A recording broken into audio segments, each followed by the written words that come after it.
Que sont devenus les dieux du stade? Qu'est devenu le calendrier qui a rendu sexy le rugby même pour les gens qui ne s'intéressent pas du tout au rugby? C'est la question que s'est posée Maya Mazorette, journaliste et chroniqueuse de l'émission Quotidien. Une interrogation des plus pertinentes, à moins d'une heure du coup d'envoi du quart de finale de la Coupe du monde de rugby opposant la France à l'Afrique du Sud. En effet, cette question prend une nouvelle dimension alors que le sélectionneur du 15 de France n'a jamais eu l'honneur de figurer dans ce fameux calendrier. En effet, dans un extrait vidéo datant de 2004, retrouvé par la journaliste et diffusé dans Quotidien, une voix off explique, pour les joueurs, il y avait ceux qui y étaient. Et pour qui n'y sont pas, c'est parfois dur à encaisser. L'image change ensuite pour révéler un jeune Fabien Galtier. Je me suis un peu laissé aller et vous voyez la concurrence. Elle est terrible. À ce niveau ça ne pardonne pas.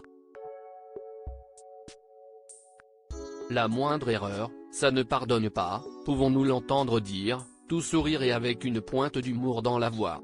En même temps, il est vrai que le Fabien Galtier d'il y a 20 ans semble avoir moins de muscles à exhiber que certains de ses coéquipiers. Il ne faudrait pas que cela nuise aux ventes. France, Afrique du Sud, une affiche des grands soirs vendus entre 2001 et 2020, le calendrier des dieux du stade a marqué de nombreuses générations et contribué à la popularisation du rugby.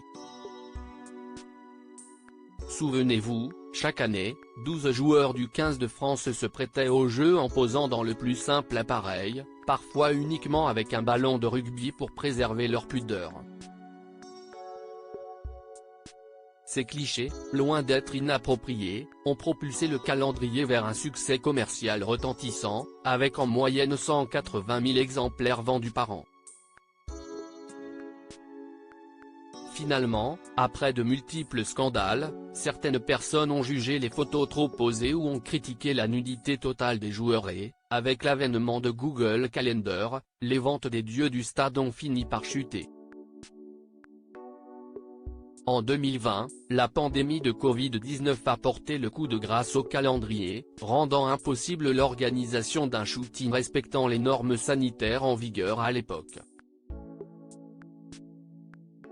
Si le calendrier le plus sexy de France a tiré sa révérence, vous pourrez retrouver les rugbymen français, vêtus cette fois de leurs crampons et de leurs maillots frappés du coq, dans quelques minutes, pour leur premier match à élimination directe. En amont de ce quart de finale entre le 15 de France et les Springboks, il ne nous reste plus qu'une chose à dire, allez les Bleus. Article écrit en collaboration avec 6 médias. Crédit photo, Jacques Ovid Moreau.